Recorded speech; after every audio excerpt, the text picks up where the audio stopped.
Good evening. Hi, everyone. I'm Beth Kowitt from the class of 2007 and a senior editor at Fortune magazine. I'm delighted to join you for tonight's conversation with my classmate, DeRay Mckesson. Before I introduce DeRay, just a couple of housekeeping items.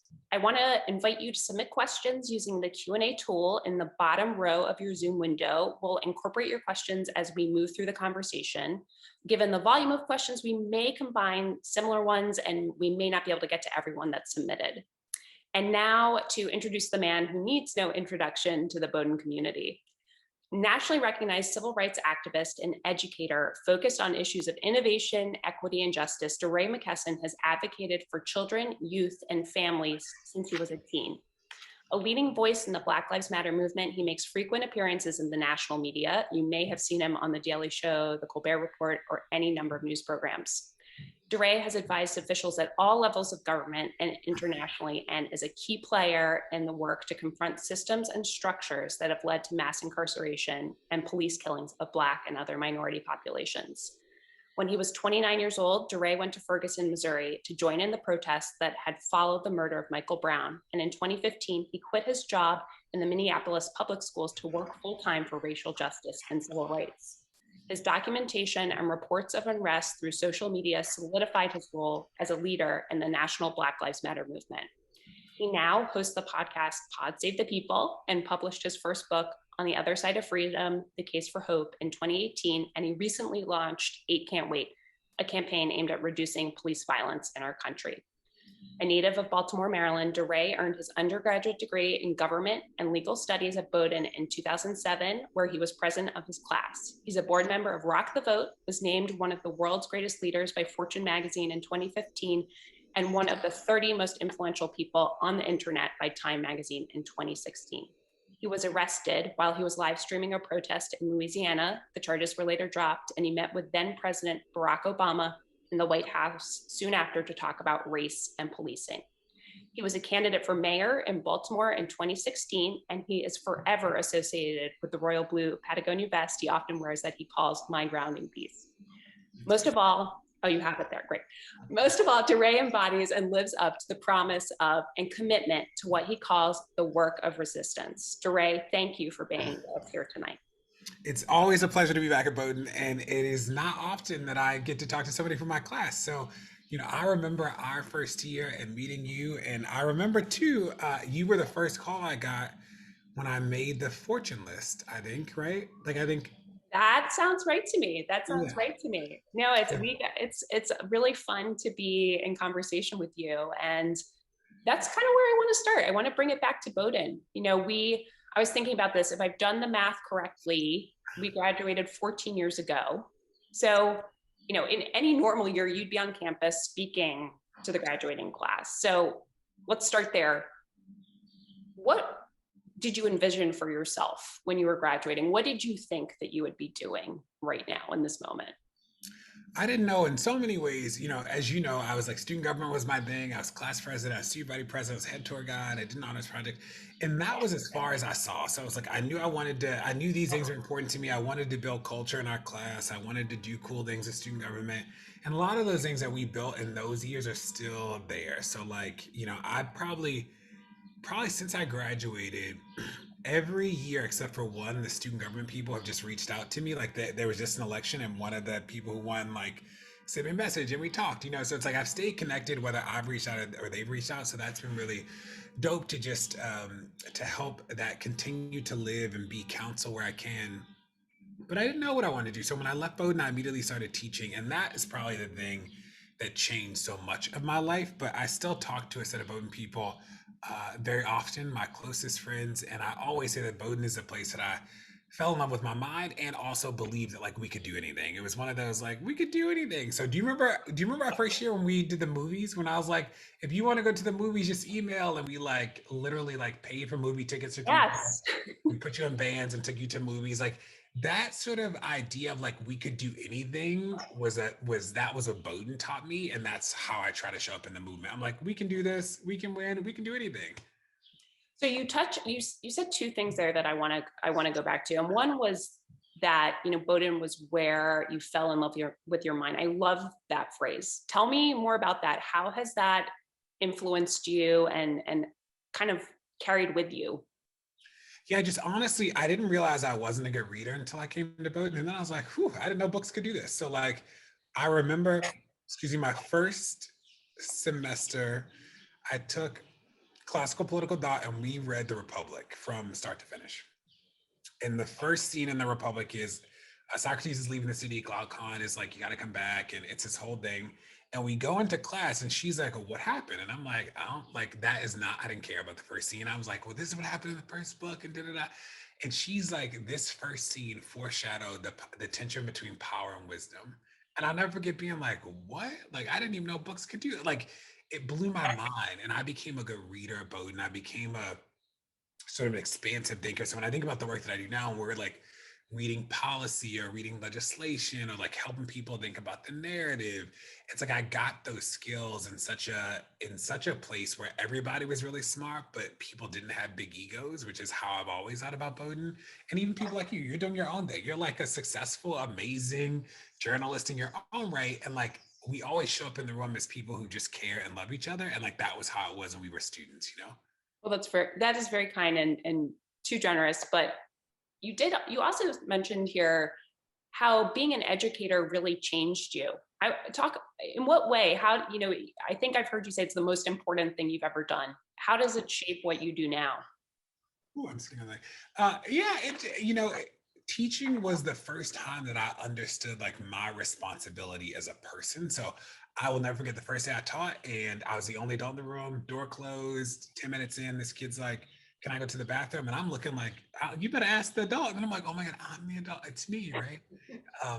And it was one of those reminders that like I was math. I was the only sixth grade math teacher in our school. I was math, and they like came to school every day expecting me to know the content really well, not just to know it, but know how to teach it.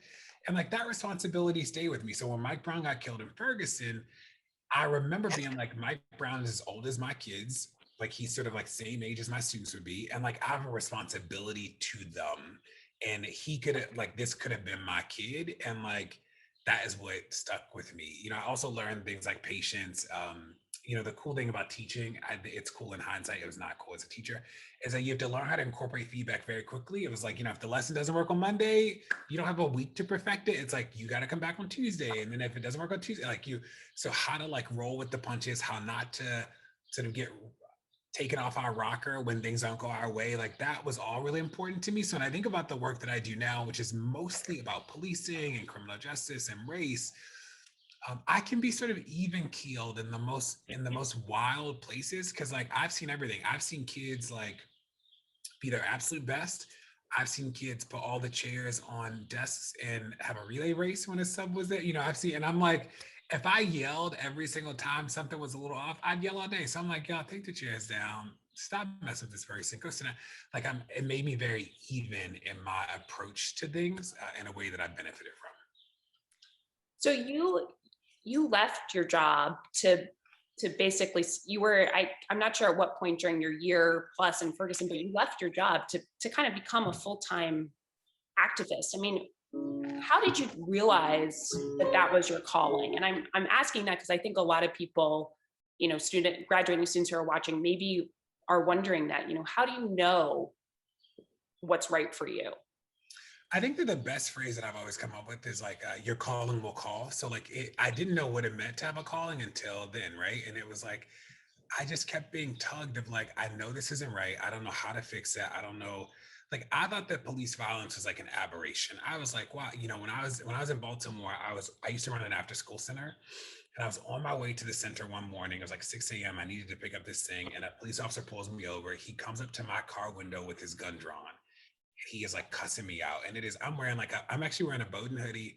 I'm wearing some like basketball shorts and flip flops. Like it's real like early morning. I put this Bowdoin hoodie on. I'm like just trying to go. And he is like, put your hands up. And I'm like, I'm afraid of the principal. So I'm like trying to get to school before the principal gets there. And this officer, I'm de-escalating him. So I'm like, everything's okay. Everything's okay. It's okay. And he's like, he's like on 10. And I just thought that was like an aberration. It was like, wow, this was a bad experience. I had no clue that this was happening in cities. I didn't know, right? And one of the reasons why I was able to walk away from my job, I was like, I'm young. I've done all the things I wanted to do career-wise. I'll get another job again. Like I was 27. I was like, I'll figure that out. I'm not worried about will I be able to work again. But like we don't always have a chance to stand in work that we think could change the trajectory of people's lives in this sort of way. And that's sort of why I made that choice. But I look back and I'm like, what was I thinking about? I was I'm like, I just quit. I didn't have a job. I didn't have money. I depleted my retirement. I still have Bowdoin loans. I like defaulted on those loans. Like some Bowdoin people really helped me out. Like I think I called Barry Mills, who was our president. I remember I talked to Barry like right when I decided to quit, and like he helped me figure out some things, and we remained close. But it really was I think this is right. That was it. I was like, I think this is right, and like I'm gonna do it, and like thank God it worked out. But it was definitely one of those like faith things. Right. You sacrificed a lot when you made that decision. You gave up a lot.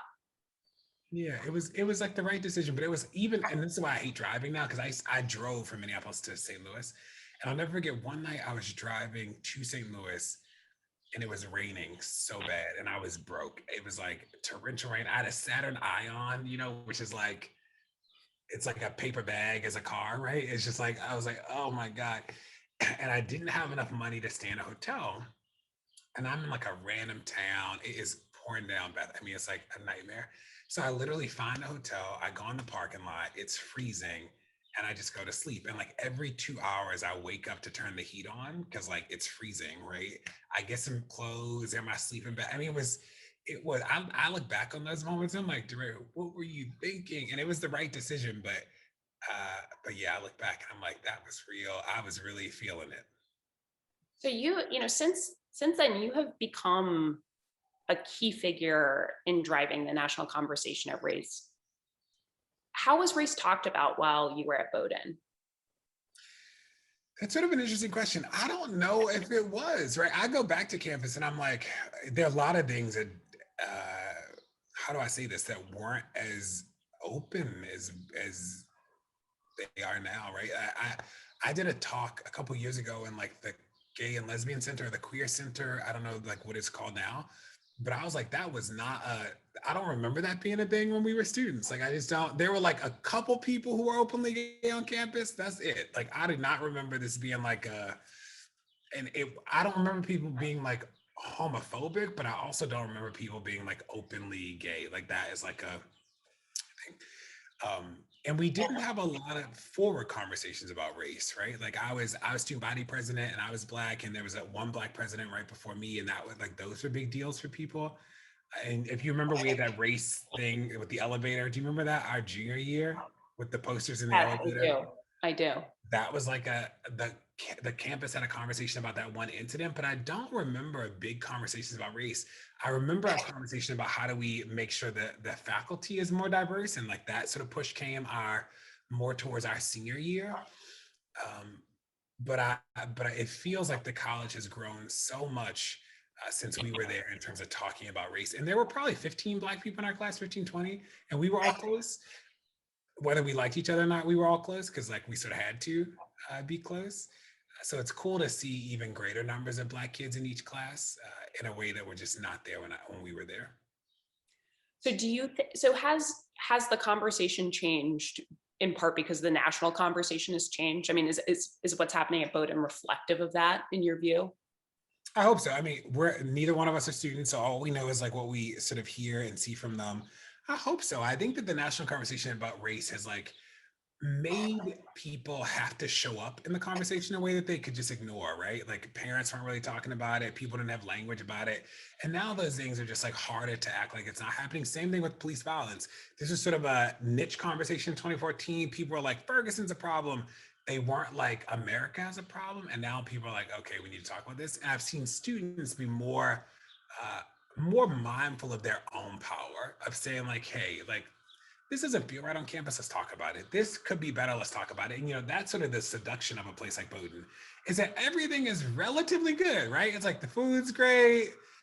Like you have a million resources. So like, the writing center or like the office hours or the whatever.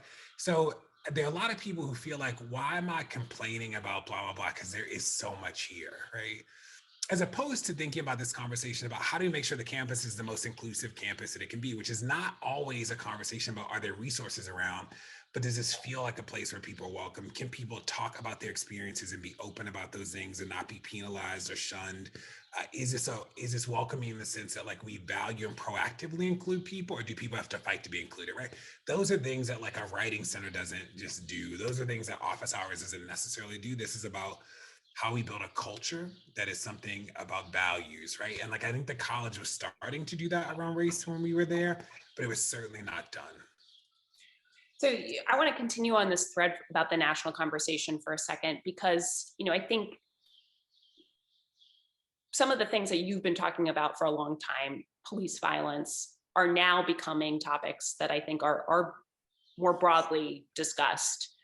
What has shifted, and why is that the case? What do you think has really hit people, and they're really starting to get it in a way that's new and different? Yeah, I think for a lot of people, it was the videos, right?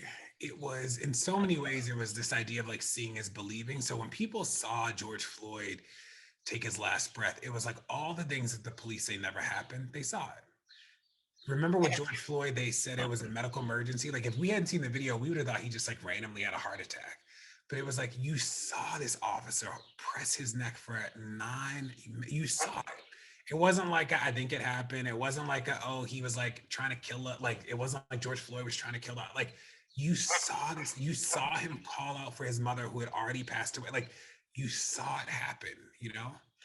And for a lot of people, I think those are the way, like that was the culmination of this conversation that started in 2014 that was sort of like there's a problem. Because remember with Mike Brown, there was no video. We knew that he should be alive, but there wasn't video. Then there was Sandra Bland, it was Freddie Gray, it was Walter Scott.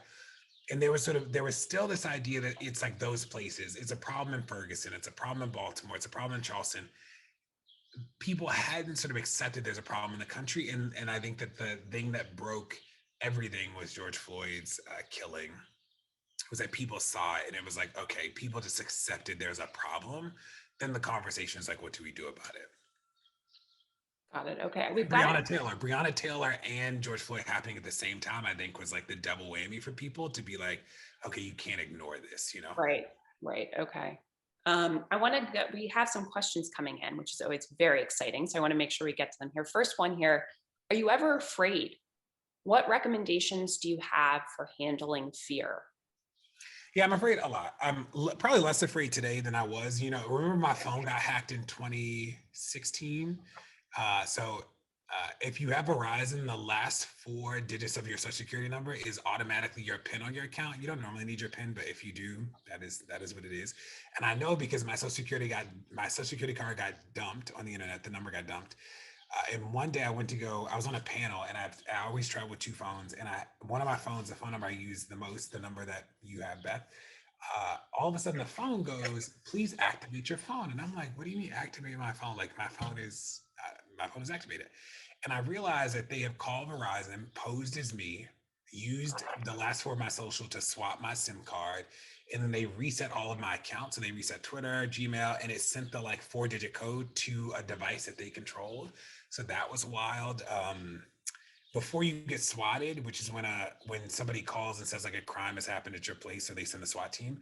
Before you get swatted, they need to know you're home. So one day I was at home in Baltimore, and I wasn't actually at the house, but I was like going to the house, and I get this thing that's like, we're at the door, we are delivering food. And I'm like, delivering food for who? They're like, oh, we're here. And one of the ways that the people who are swatting you do it is that they deliver food so that they can get confirmation that you accepted the food as confirmation that you're home. So in like a 4-day stretch, I probably get 100 deliveries to the house. It was nuts, right? So it has been like a long 6 years. Before COVID, I used to move around a lot, so that like I was never sort of in one place at any time. And even now, I COVIDed in New York mostly, so that because my address in Baltimore is public. Whereas when I'm ever in New York, it's like you don't know where I'm staying, so because this address isn't listed on anything. So I try not to, so that's like that. I try not to be too afraid because I know that like part of the strategy is to make us too afraid to do the work. Like that is a part of the game. So I try not to feed into that. I try to like recognize the fear. And I think that what I learned in Ferguson is that the goal is not to remove the fear. Like that's not natural. Excuse me. The goal is to make sure that the fear is not too big in the space. So the fear sits alongside my bravery, my courage, my love, my passion, my like it sits alongside all those things, and it's not the biggest thing sitting in conversation, and that is what I have to manage.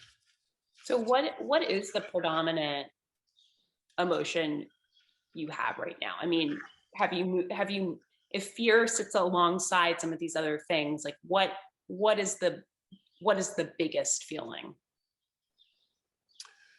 It's a good question. I think I'm like, can confidence be a feeling? Yeah. Because I've never been more confident that we can win and more worried that we might not, right? Like I think that I like in my head it clicked. I'm like, I see it. I see the building blocks of how we got to the police being like this. I see why we haven't necessarily won in the past. Like I see all of it. Will we win? No clue. But like, can we? Absolutely. Like I like have never been more certain that like we can win.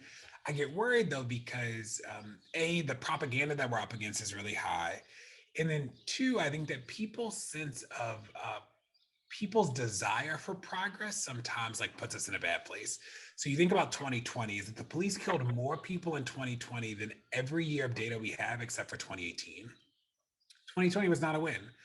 But for a lot of people, they just declare victory. They're like biggest protests ever, national coverage. Like they do all these things that are like interesting proxies, but like the number didn't go down, right? And not only did the number not go down, it went up.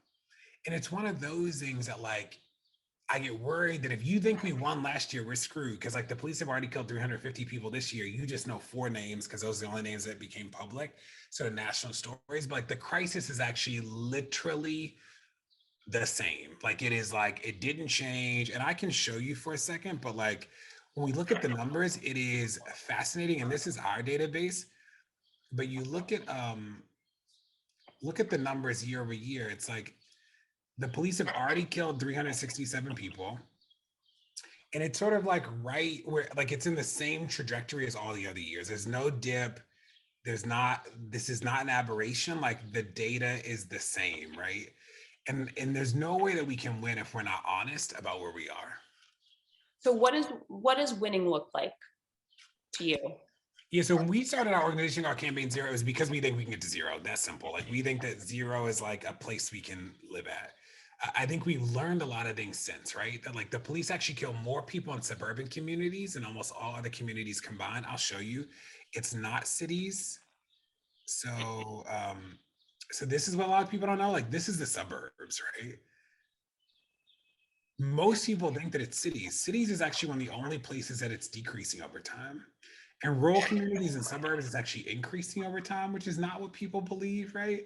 So some of our work is like mythbusters. Like we got to just help people realize like what's true and what's not true. Cause like people, you know that like if you organize in places where the problem is not present, then like of course the numbers are going to change, right? So that is a part of it. I think the second thing is that we realize that the power of police unions is actually really great, and we got to weaken those. So like there's a law in California that says that any investigation of an officer that lasts more than a year can never result in discipline, regardless of the outcome. You can love the police and think that that doesn't make sense, right? So it's those sort of structural things that we actually have to work on and do it fast. So I know some of the work you're doing, you're coding. I've heard you talk about this before. Police union contracts. What does that do? I know people can volunteer to do that. What does that work look like? Why is that so important? Yeah, so like I can show you, this is like one of the cool things about Zoom is that I can actually just show you everything instead of having to talk to you about it. Is that as organizers, one of the things that we believe is like the only way we'll win is if more and more people have access to the data or in the resources and tools. That if our organizing model says that you have to come to me, the person, to do good work, like that is an ego thing. It actually just isn't a setup to do good work around the country. Like that's not a winning strategy. So we launched a site called Nexus 6 which is about police unions. So we actually there are 20 states that have Officer Bill of Rights. Maryland just repealed this. We are working to take this off.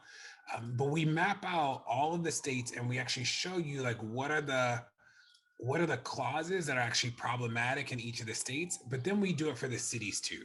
So you can find a city and we show you of the 6 buckets, like what clauses are bad in the contract, and then you can go and read the contract yourself. So there are 18,000 police departments in the United States. And what we do is that we are trying to find all of the contracts. So there's 700 on the site that cover 600 cities. We have 1,000 volunteers who are helping us find the rest of them. And then we have 2,500 other contracts that are waiting to be coded by our volunteers. So like that is the work that we're doing across the country. And then Beth, we actually just, this is the first time I'm talking about it. We just launched a new thing today. Breaking news. This is very exciting. Go for it. Where do you live again, Beth? Where are you from? I'm in New York. Where are you from though? Jersey. Okay. So we mapped out, this is the single biggest database of police department data that's ever existed. There are 18,000 police departments. We have data for 16,000 agencies, so 13,000 police departments and about 3,000 sheriff's agencies. So when can you pick a town somewhere, pick a town that you care about, or like a state, or like give me something, Beth, and we'll do this in real time. Okay, let's do California. Pick somewhere not California. Okay, not California. It's easy. Can we do Maine? We can do Maine. Let's see what Maine looks like. Okay, so we'll look at Maine, and it starts in Portland. So what we did is that we put all this data in one place together so people could just see, right? So that you can see what is the funding in Portland, like in these buckets over time, how much money is taken in fines and fees, how many officers per population, how many people killed, what's the breakdown by race, complaints, what complaint data looks like, solved and unsolved arrests. Like we're trying to make it so that people can actually see the data in their communities up front. And part of our work is to say, we organize in a 3-part structure. There's a really big problem.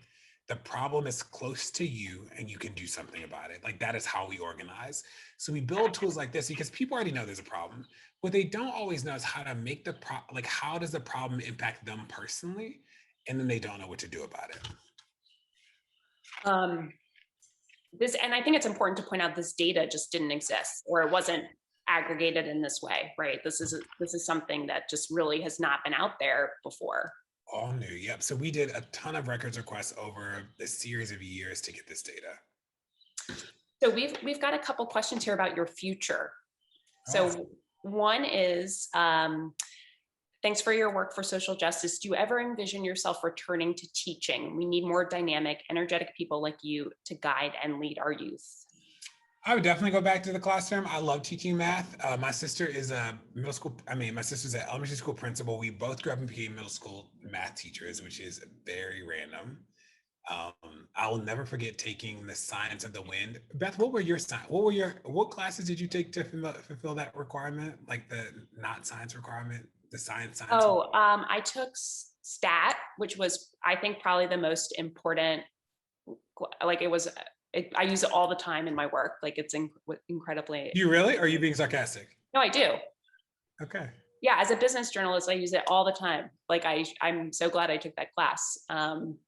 And then I took astronomy. How was that? Hard, really hard. I was like, oh, yeah, this seems great. Really hard, really, really hard. I took the science of the wind, being like, this will be a breeze, no pun intended. It almost killed me. I was like, oh my God, who knew, A, that there was like a science of the wind anyway, and B, this is the hardest thing I've ever done. That class almost took me out. That was rough. But then I took that I don't know why I waited until senior spring. The other class I took was The Secret Life of Lobsters, which was great. That sounds amazing. That class is great. But I think I'd come back to the classroom for sure. Like I loved it. I love teaching. I would definitely go work in districts. So I was most recently the chief of human capital in the school system in Baltimore. So I managed all of it when I was 30. I managed all of what you would probably call human resources, so like benefits, retirement, unemployment, stuff like that. And then all the strategic people stuff, so like new teacher, all the new teacher stuff, teacher mentoring, all PD that wasn't content, labor relations, like all those things are up to me. And I love the district work too. Other personal future question, does running for public office still interest you? I think so. I don't, it's like, what does it mean to be in Congress right now? I don't know. Uh, what does it mean to be like a local elected official? It feels in a lot of ways I can have a lot of influence by like helping shape what the policy discussion should be, helping shape the legislation across the country in a host of places, and sort of helping to set the models for people. So the Maryland police reform bill that passed, which is one of the most aggressive in the country, we help shape the key parts of that. The George Floyd Act at the federal level, we are helping to shape key parts of that. So like, I can have more impact in the things that I care about right now and not necessarily need to be in elected office. So that is where my heart is today. But I think I definitely think I might run again. Probably in Baltimore if I do anywhere. But yeah, like I do believe that we have to be the people on the inside. And I'll tell you that when I was the chief human capital in the school system, I never forget. We in Baltimore, the school system employs as many people as the city itself. So it's a big industry, it's a big driver in the city, and just like a big organization. And one day I got an email from a teacher, a guy, and he was like, DeRay, your office denied my intermittent FMLA. So FMLA, like when people go out because they have kids or whatever, the employer can say that they can go out non-consecutively. Most women go out consecutively, but men who choose to take leave anybody can choose to do non-consecutive, but most women do consecutive, which is why our language is about consecutive. But the employer can say you can only do consecutive. So our office denied this guy. Like he wanted to do non-consecutive. We said no. The decision doesn't even come to the chief. I never saw this. I don't know why we said no. So I shoot an email to our team and I'm like, why do we say no? And the person who leads benefits, she says to me, she goes, oh, we just deny all of them because legal told us that like it's too complicated. And I'm like, what? That is why? That is like, I'm mad now for the man. I get it. I get why and he didn't even send me like a nasty gram, but I get why he's annoyed.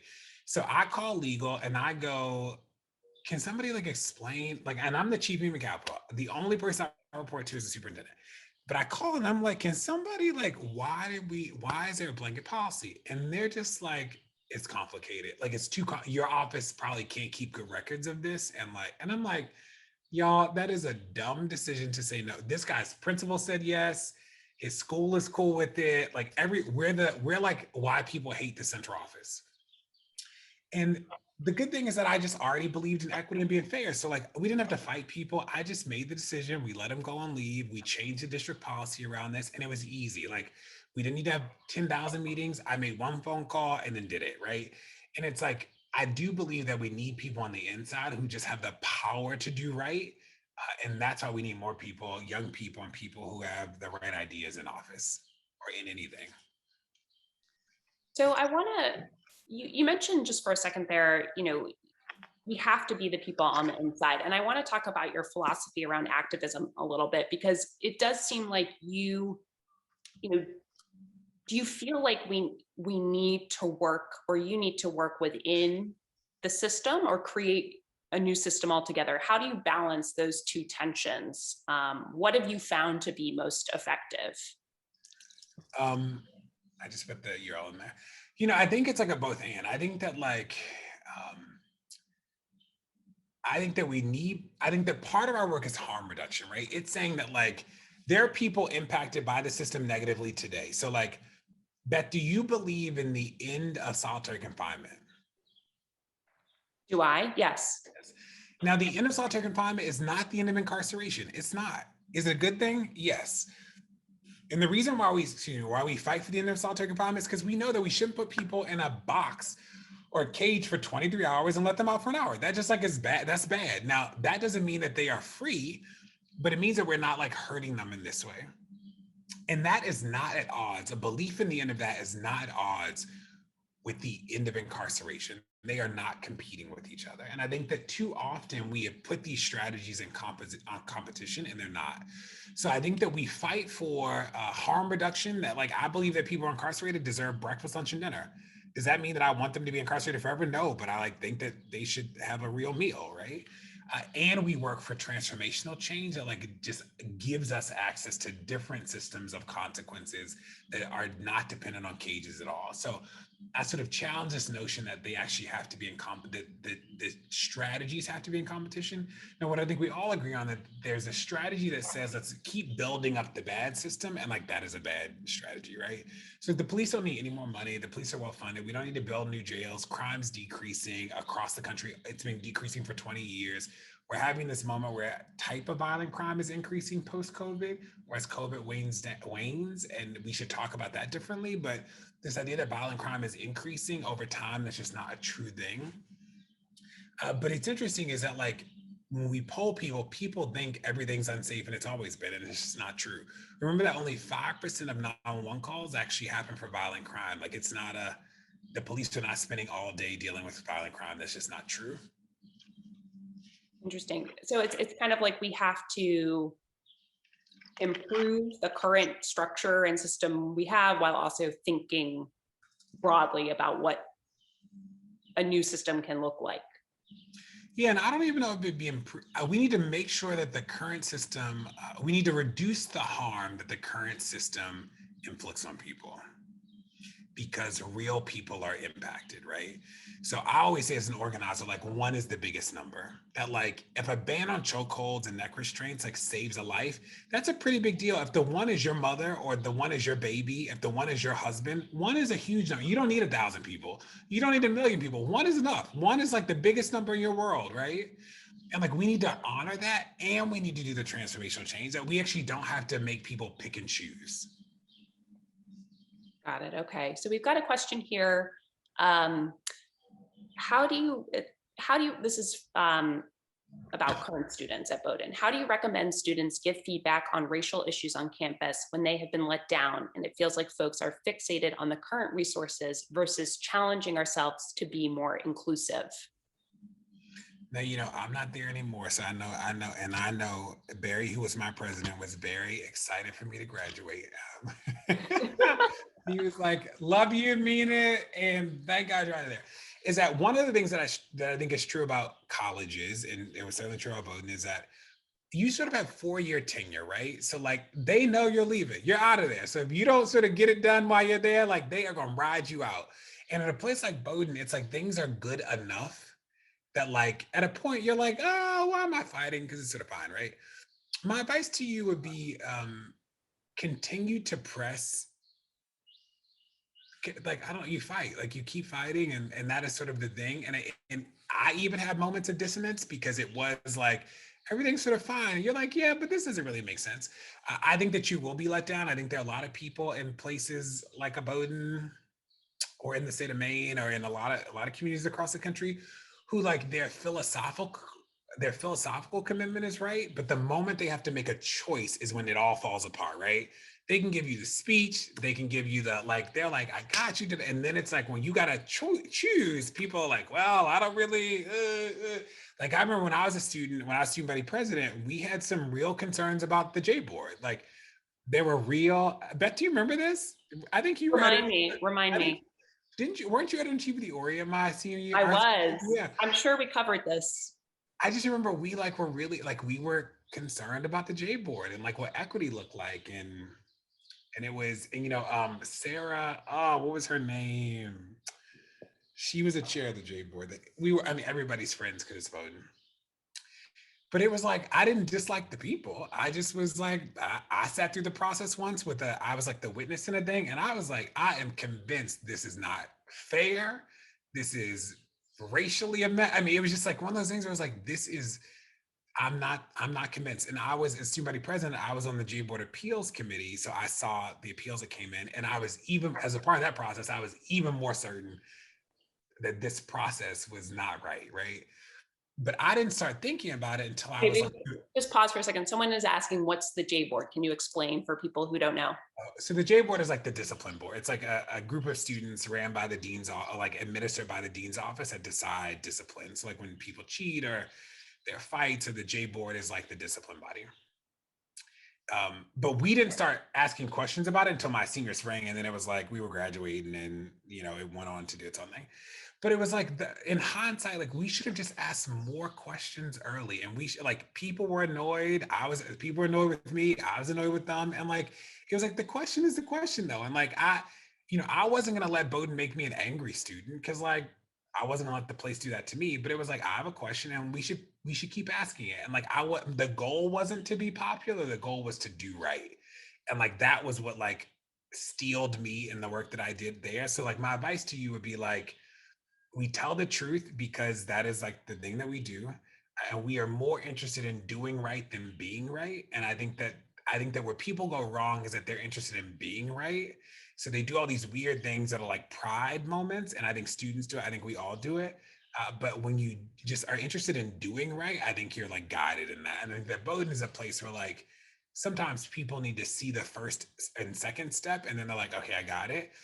But if you are afraid of being alone, Bowdoin is so small that you actually just might be alone on something because like the people might not be there right now, or they might not be ready right now. And like, as long as you stand in what you understand to be true, I think you're good. So I'm going to ask a question that's kind of similar, but from the faculty perspective here. So faculty at Bowdoin are slowly but surely integrating inclusive strategies to address diversity and race. Based on your experience as an activist and teacher, what ideas could you share with us to more effectively reach our students and induce a more open conversation? Yeah, I do think, there was a dean of academics who was there towards the end of my year who we have a good relationship now, but Lord knows we struggled when she got hired. But I do think that the faculty is way more diverse than it was when Beth and I were students. I mean, like night and day. And I think that even from what I saw my senior year and when I've been back to the college, I believe that the faculty has moved away from a heavily Eurocentric set of readings and coursework, and has just like gotten it better, right? So I think that is a part of it. I think that what I've seen, and I don't know if this is true at Bowdoin, but what I've seen across the country at universities is that people are still university professors are struggling to help students make like the text to world connection. So like, I talk to a lot of students who like the theory, they got it. They can quote Foucault to the cows come home. And then I'm like, well, what does safety look like to you? And they can theorize, but like they can never convince my aunt. They could not talk to my aunt about safety because like they just don't like the language about how we talk about this in not an academic sense or in a classroom. People just like don't have it. And I do think there's a part of like what professors and what teachers and what like university communities can do is sort of push students to think about like, well, what does this mean in practice? How do we do it? Like and like Bowdoin is a place where you get to dream and imagine and think through and we should be doing more of that. We should be setting students up to like translate the theory into practice and like push them and like that. Like I wish more of that happened, and that is not what I see happen. So I see people graduate and they're like, I want to be an activist, and there's a lot of stuff to do, Lord knows.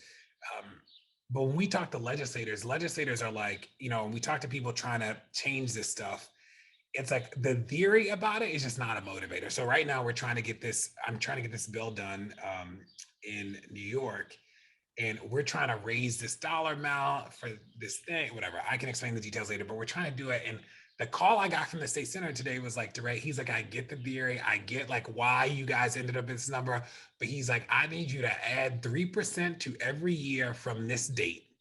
And whatever that number is probably what I can pitch. And I'm like, but the number you're making me start at is like, that was artificially made. Like and he's like, DeRay, if the 3% don't get us to the number you want, and you're like, I get it, right? Like that's what it is. Like the theory actually is not the motivator for most people.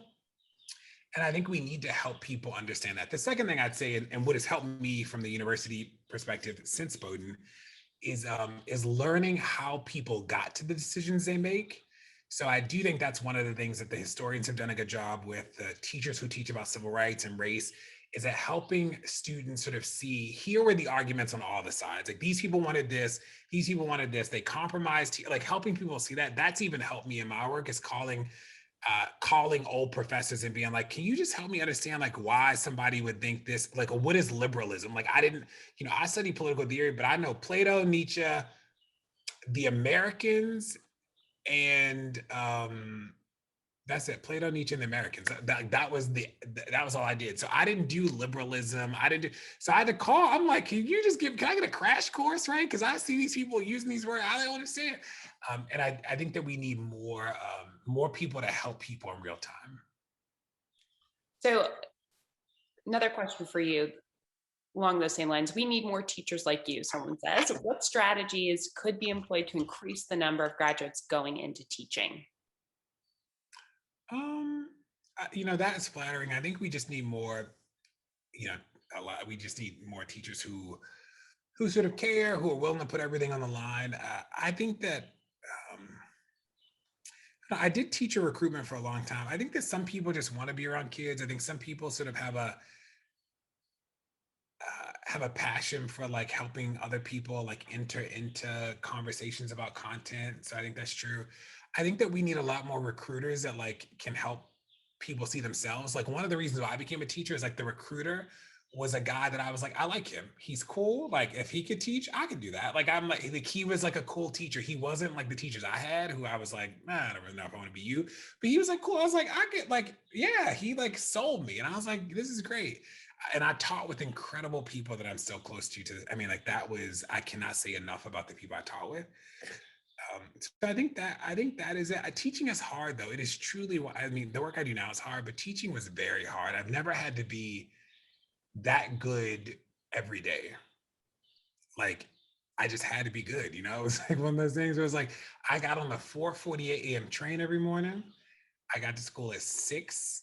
I stayed there all day. I got home at 5. I ate 2 slices of pepperoni pizza and drank a peach Snapple because I was very broke. And I did it again. I slept on my sheets in my apartment for the first 2 weeks till I got paid. I slept on an air mattress in New York City for 2 years, and then I moved back to Baltimore. I mean, it was like teaching is literally all I did, and I was very good at it in the end.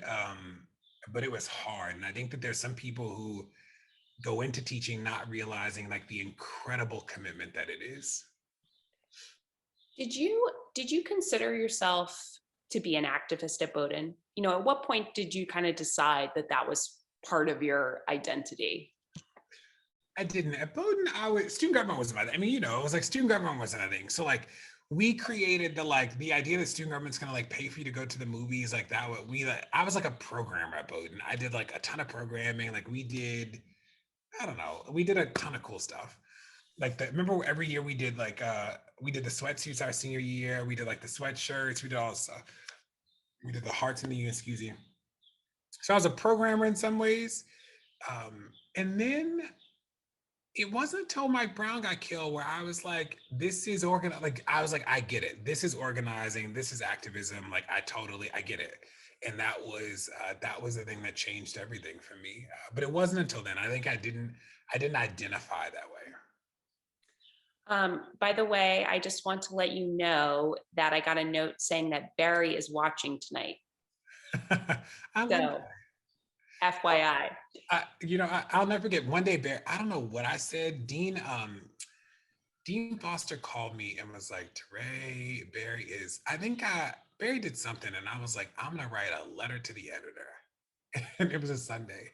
And Dean Foster's like, DeRay, Barry wants to talk to you. So I get on the phone and Barry is like hot. I mean, he was hot. I'll never forget it. It was a good time. We had a good back and forth. And you were there. We showed up on his lawn on graduation night, sang the alma mater to him, had apple cider, and like that was that is a moment I'll never forget about our Bowdoin time. So tell me, someone here is asking about your journey to Bowdoin. Tell us about that. How did you end up at Bowdoin? Random. I wish I had a cool story. I was student body president in high school. And I had to go to AP government and I hated that class. I didn't like the teacher. I did fine on the AP exam. I did well, got AP credit. But I was like, I do not need this class. Like, this is the one class where like I'll do fine in. And he was like, if you don't come to class, I'm going to fail you. And I was on the state student council, I was on the county student council, I was always at meetings during school time.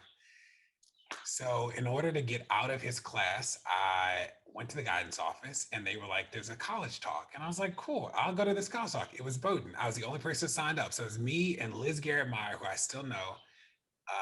Liz and we sat in this room. She told me about Bowdoin. I loved her. I was like, it was a very uninformed process.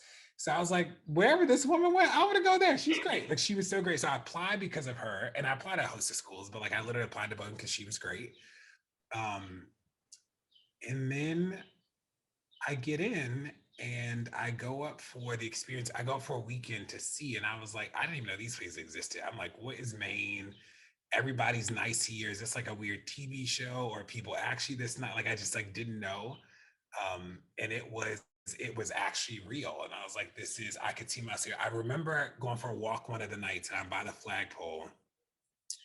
And I was like, I could see myself here. And like that was it, you know. And it was like and I remember also it's funny, Barry, I remember seeing Barry, he was like walking on the quad and I was like, is that people call this man Barry? You know, it's just like he was like, this feels like what home feels like, you know?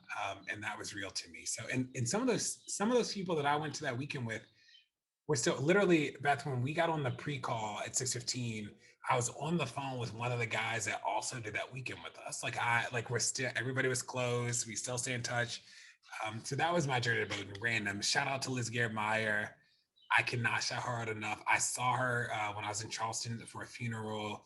We still keep in touch. She is the reason I ended up at Bowdoin. So if you're an alumni interviewer, please keep doing it. You change people's lives, and alumni interviewer changed mine. I love that. That is a great. I didn't actually know that story. That's great. Liz, shout out to Liz. She is a cancer doctor. We're going to have her on the podcast soon. She's great. Well, that's a perfect segue. Let's talk about the podcast. One of the things I love about the podcast, and for those of you who don't listen, you should, is that you always are asking, what's the fix, right? You don't want to just have an interesting conversation. You're very solution oriented and focused. Where does that come from? Has that just always been your way of operating? You know, how did you develop that? Yeah, I think some of it is like, I think secretly, Beth, I'm a programmer at heart. Like, I mean, you know this because I did it when we were students. It was like, let's just pay for people to go to the movie theater. I think now BSG, like, you have to pay for your ticket or something. But when we did it, it was like, we just pay for everything.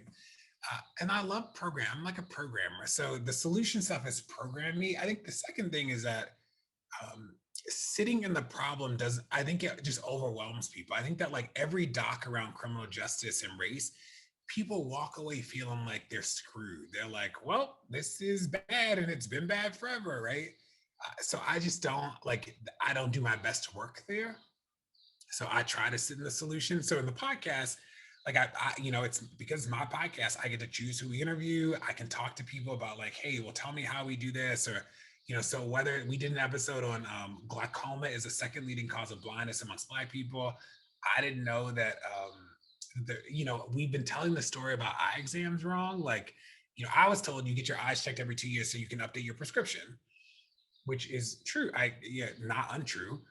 But you should also get your eyes checked often because like you need to get tested for like a host of things like glaucoma. Like nobody ever told me that. I didn't know that by the time you feel glaucoma, you're sort of screwed, right? Like you can't feel the pressure build up, but like they can detect it. So, when the podcast first started, Crooked was like, DeRay, what is a metric of success for you? And I was like, if the podcast ever gets assigned as homework, I know I won. That to me is like the highest honor I could ever get in the world. Spoken like a true teacher. And I'll never forget I got a little note that was like, I'm like, oh my God, we did it. Or we did this is actually a Bowdoin story. We did this one episode on, did you get your teeth sealed as a kid? Like sealant? I don't know actually. I didn't. I don't know the answer to that. So you can get your teeth, you can get like sealant put on your teeth. So kids do it like in between 6 and 12-ish normally, so that they can't get cavities. So I get some dentists on the podcast. We talk about it. We talk about dental health and the racial disparities. And Tori, Tori from our class. Yeah.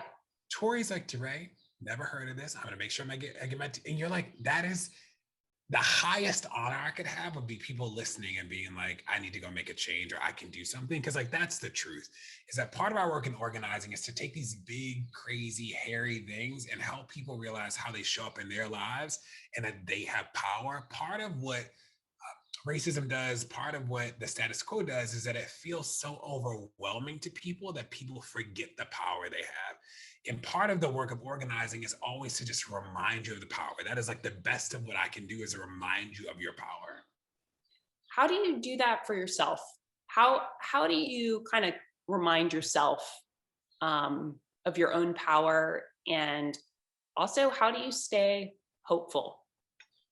I think the power thing is, and this is in some ways a book. I think that I've just been blessed, knock on wood, to work around incredibly sort of magical people. You know, I think about like, you know, I was just talking to Chris Knight. Remember Chris? Oh yeah, no, I know Chris well, sure. Um, he called me about something and like he was I'm Burgess. I talk to Burgess all the time, still talk to Emily Hubbard, still talk to Tori. Um, Sarah Horn, I talked to the other day, is that like there were just so many magical people who like had these incredible gifts. And I think about the student government officer teams, I think about all that work. Like that to me was like my reminder that I'm in a community of people who just like believe in big things. And like I still work, like when I taught, I worked with teachers who believe that all of our kids could achieve incredible things. Like in the policing work I do, I work with people who believe that we can win in this lifetime. And like that is like where I stay like zhuzhed up and like I'm like, we can do this. Cause I sit with people where I'm like, can we get to zero? They're like, of course we can get to zero. And not like a pipe dream we can get to zero, but it's like we can plan this out, right? Like we have a long life to live, let's plan it out. And how I remain hopeful is like taking this was a teaching thing, right? Is like in math, I don't know about the other subjects, but in math, I was always trying to take this like really complicated thing and break it up into discrete skills.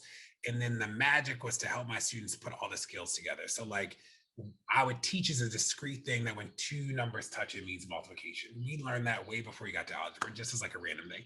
So by the time we get to algebra and pre-algebra, like you already know this random skill. You don't even remember me teaching it to you, but you got it. And in organizing, I'm taking this big crazy thing like police violence and breaking it up into these pieces. And then we like knock off the pieces.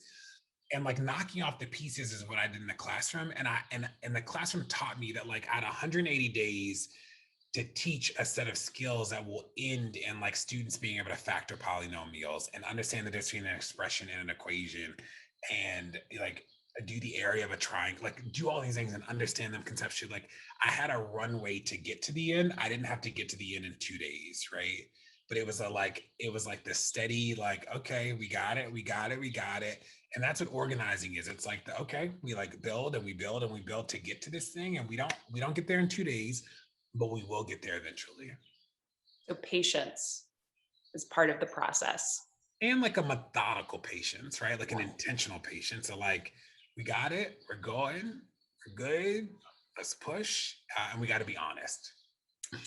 So in your book, you write about the difference between being an ally and an accomplice. And I would love for you to talk about that a little bit. And there's a question here in the chat sort of related to that. If every person joining this conversation tonight could leave here and do one thing beyond what they're already doing to support racial justice, what would you ask them to do? So the simple version is like allies love you from a distance, accomplices love you up close. So an ally is like, you know what? Hope you get free. Let me know. They're like, I'm in. An accomplice is like, let me know what I can do. An accomplice is with you. An accomplice is like, when you get egged, an accomplice getting egged too, because they're just standing, they're beside you, right? An accomplice is willing to risk something. Like when I was on a call this morning with a company that, you know, the anniversary of George Floyd's killing is the 25th. And a company was like, what can we do? And the way I think about this is this idea of like a neighbor and a resident, that most businesses are actually residents, right? Like they live there, they like clean up their property, they pick up their trash, they like make sure their lawn is cut. They don't really care what's happening in the community. They're like, this is our house. A neighbor is like, you know what, whether I have kids or not, I actually want the school down the street to be well funded because like I live in the neighborhood. I want the like house 5 doors down to like have what they need, because like this is our neighborhood. I want the gay and lesbian center, whether I'm gay or queer or whatever, know anybody gay, I want that center to be well funded because it's in our neighborhood, right? Neighbors actually care about the entire community because they understand that like a healthy community actually means healthy houses and healthy homes and healthy families. And we need more neighbors and less residents. And that's how I think about like the ally and accomplice too. Like we just need more accomplices. We need more neighbors in the space.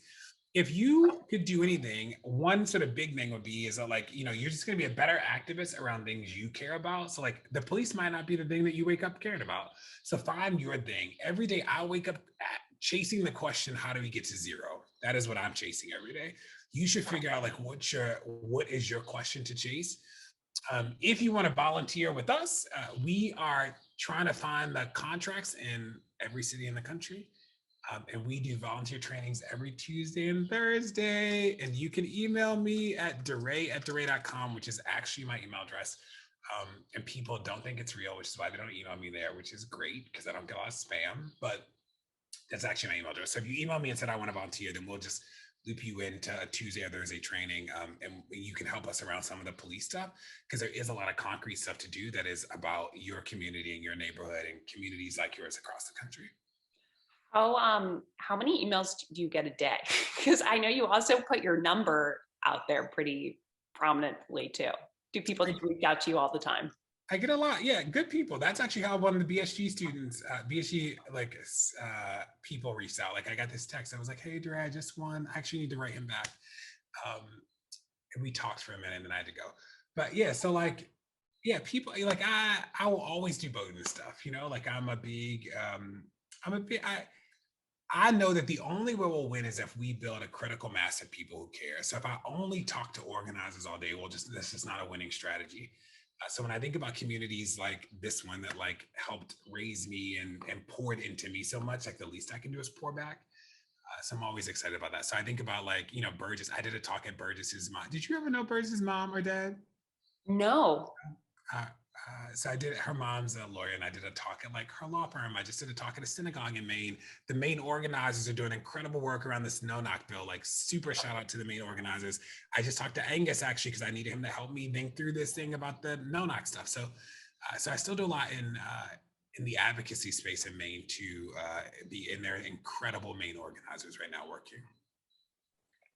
So let's, I want to talk a little bit more about your book because anyone who writes a book just impresses me. So tell me a little bit about that process. And also, you really combine, it's both sort of a personal narrative as well as a book that addresses much broader issues. Why did you decide to combine these two narratives and weave them together? Why was that so important? The book almost killed me. Writing a book is hard. I think I wanted the book to be something that people like learned from, and I do worry that in the social justice, criminal justice, race space, we tell so many hero stories, right? So it's like this epic, like I did this, and like the reader doesn't learn. We don't introduce ideas. We're not like we're just telling these like hero stories, and while I get it, I just don't think we win that way. Like, I just don't think that's like I think that we need to, so I'm always trying, this is like the teacher in me, I think, I'm always trying to like help build capacity and skills and like sneak in language, so like police violence is a good example that like we made the decision to stop saying police brutality because we felt like police brutality it felt too episodic to people. It felt like rain. It felt like, what's the last brutal thing you've seen? Like brutality is not even a language we use in common, but violence seems really constant. So we only said police violence, right? And I'm always trying to like sneak those things into the space.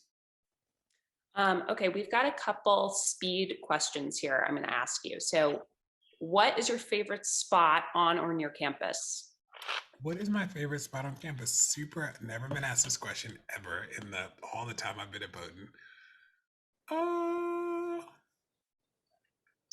It's funny. I lived in the first year dorm for 3 of my 4 years because I was a proctor for 2 years. And Beth, do you remember that? Do you remember that like awkward wooden stage that was right outside of the Union? It was like by the polar bear. It was like that we Yes. in front of the pool. Yep. I do. Kind of like the whatever that the pool's not a pool anymore. It's like that theater. I think that the wooden thing is gone. They like moved the wooden thing. But there was a moment where we used to go out and we used to play Foursquare. Do you remember Foursquare? I do. There was like a group of people who like there'd be like a text or like an email that's like 7 p.m. Foursquare, and we would go play Foursquare in the middle of the night, like in like 7 p.m. And I'll never forget it. And it was like one of the most random. And there was like a necklace. If you won, there was like this necklace you got that was like definitely random. You know, it was like random stuff. It was like a whole thing though that the king got. And that little like that little wooden stage area was always just like a fun. I also think the chapel is gorgeous, and like granted we survived the construction for the chapel, so I feel like we all deserve a little brick from the chapel, but just like a gorgeous place. Okay, next speed question. How many hours of sleep do you get a night? More today than I did during the protest. I probably sleep like a solid 5 hours every night. Okay. And this is someone who's backing your book here. Is your book available signed at the Bowdoin bookstore? Is it signed? I don't know. If it's not, we should give some signed copy. That's easy. So Tony or somebody let me know. And I don't know. I don't know if it's signed. I have no clue. But we can get you a signed, we can even talk, just text me. You're a Bowdoin person. We can easy. What are your thoughts about what the arts can do to be a good neighbor in your work? Yeah, I think what the arts do. By the way, that's an audience question. I want to make sure. That's what? It's an audience question. I want to make sure I give credit where credit's due there. Yeah, I think that what the arts can do is like help us imagine a better world. So like, I think it's actually wild that I have seen more images of outer space and Mars and like 3,000 years ago and 5,000 years in the future, and I've never seen like an artistic depiction of a world where everybody has breakfast, lunch, and dinner, everybody has healthcare. That's actually storytelling, that we need to be more thoughtful about telling stories about the world that we know is possible but we've never seen before. And I think that art allows us to do that. Like the artist can do that the best, is like, because as organizers, I'm trying to build that world, but like people have never seen it. They don't even know what it looks like. But like we have a million versions of like Mars. Like why can't I get somebody to do it? Like why can't we have a TV show where like everybody just like we've normalized that people just have healthcare? It's like, and it's not like a satire, it's like just a normal thing, right? Like artists can help us do those things and should be more intentional about that. And that's sort of my like challenge to artists today. Another question here. What is an experience at Bowdoin that you had that we would regret not doing? So guessing it's from a current student. I wish I had gone off campus more, but me and Burgess, this is so random. We had a class in Mass Hall, and I don't know why we started this. It was very cute, but it was super random. Is that when class ended, we made a challenge that we would, it was a race to catch the first leaf. So we would literally get on the quad and it was like a fight to see who could catch the first leaf that fell. And we would like do it until we caught a leaf. And when I think about some of the more random fun things we did, like the battle every class to like catch the first leaf was one of the coolest, most random, because it's actually like hard to catch a falling leaf. Yeah, we did that, and that was like, yeah, and like the Bowdoin log, obviously like get a Bowdoin log and blah, like all the normal stuff, but catch a leaf as it falls on the quad. Tell me a little bit about how your relationship to Bowdoin has changed since you graduated. I love Bowdoin. Bowdoin didn't claim me when we were in the street and the police were beating our behinds. Bowdoin did not claim me in the 2014, 2015 years. So that was interesting, but I've always had a good relationship with the college. Like the college was really a great place for me as a student. It was interesting to not be so as close to the college during the first years of the protests around race and justice, and then something must have changed. But yeah, I've always had a good relationship with the college. There are so many more professors of color that are there now than like existed when I was there. So like I go back sometimes, I'm like, there's some professors I remember, but there's a whole new crop, and that's a good thing. So that's cool. But yeah, no, this is my relationship with the college has been good, and my relationship with Barry has remained a constant, and our class. Like I'm still close to like the 5 year reunion. We did that cool stuff. We planned that. The like, so I've still maintained those sort of relationships. So, in your podcast, you always start, I guess, that you start with kind of a word of inspiration. How do you come up with that? And what sort of words of inspiration would you leave for this graduating class? Yeah, my advice to you would be like your demand should be as big as life is. Like you should like demand the big and the crazy and the wonderful, because life is big and crazy and wonderful. And like that's what I got at Bowdoin. Was like it just was like a place where like of course we could do that crazy thing. Of course we could do that. Like, and that'd be my advice to you, that like sometimes my worry in the movement land is um that like the dreaming as big as life is like doesn't always happen, and that like part of our responsibility in the dream is to like follow it through and to flesh it out and to make it work. So that is like where my heart is. How do you do that? Oh, I think that you just are okay with like imprecise, right? So like I have a lot of ideas. We're like I hope it works, and like we do a lot of planning and da da da, and then we like try and do it. And sometimes it's like amazing, and sometimes it is, like we did some stuff. I think we did some stuff at Bowdoin that like it was a hit, and then some stuff was like, it was like okay, but like we tried our best. We like planned it all. Do you remember when I did name tag day? Do you remember that? I do. I was like, people don't know each other as well. And we're gonna give everybody a name tag on campus. And like, Lord, poor Will Donahoe, who I still work with, and Frank. But we made name tags for everybody, put them in their mailboxes. People wore their name tags. Like, the officer team wanted to kill me. We set up these name tag stations. Like, it worked for some people. Some people didn't love it, but like we just like kept iterating, and like we got to a place where like we were okay with like some things will be smashes, some things will be not amazing, but we'll plan everything to the end. Like that was sort of our thing. We'll plan it all the way through, and that I've stayed with that. That like we'll ask every question. We will like entertain every option. We will. I'm all. Bowden made me an option person. I want to see all the options. Let's talk about it. We might not choose them, but like there's something about putting them in the air that's actually a beautiful thing, and like helps everybody. And that I'm only as good as the team is. You're only as good as the team is. So we need the team to be strong so that our work is strong. So when you kind of lay out your options and you think about your future and what's next for you, what do you see? What is next for DeRay? I'm just here. I'm like here in this moment, and like the next thing I have is like still police stuff. So that's where I am right now. I don't have like a vision after that. I believe that we can win in this lifetime, and like that is like where I am. Are you going to write another book? I think so. Books are, books are like. No, I don't know. I would never dare. It's too. It sounds so painful. Books are like dying a little bit, but yes, I think so. All right, I'm going to. I want to ask you actually before we wrap. We were joking before that. Anthony Fauci is speaking next, and you wanted to interview him. What would you ask him? Oh, I want to know, like, I don't, the COVID stuff, I feel like we already saw in the press conferences. I want to know what he did to keep his values in the midst of the last administration.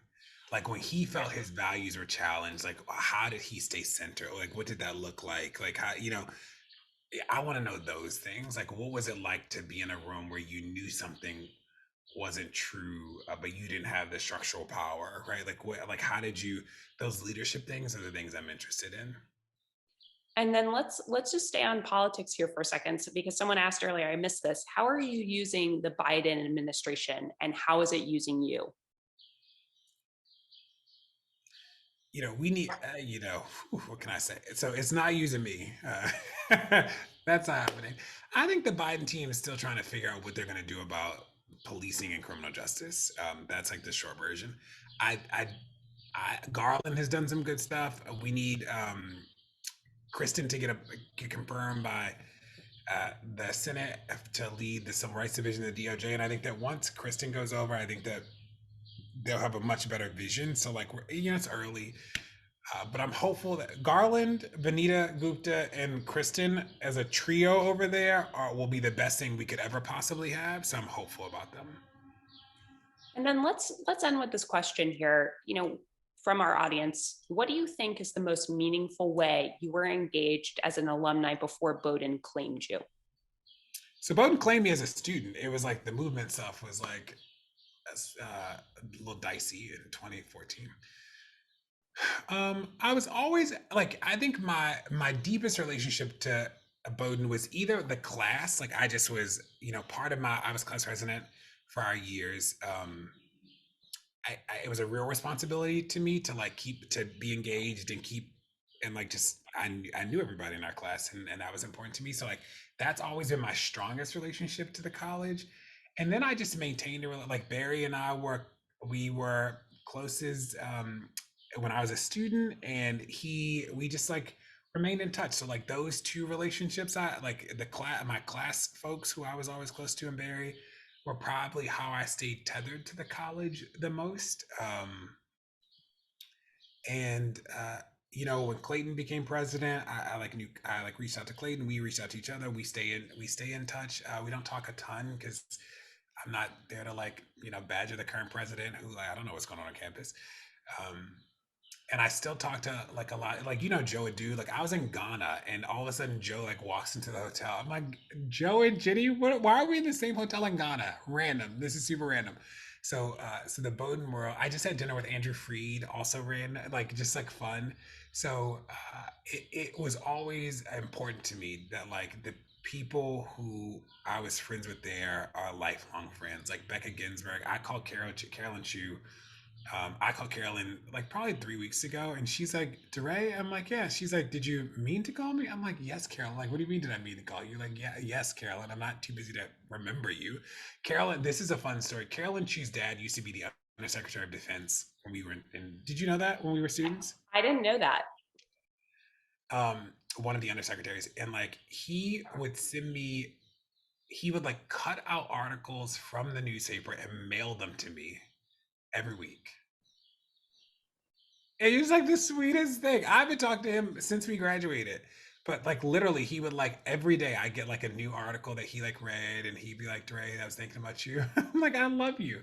I need to call Steph Whitkin. Like, the student government people I probably spend more time with than anybody. But I still talk to Emily and Burge and, DJ Daryl, who is not a DJ anymore, but he will always be DJ Daryl. I called him the other day.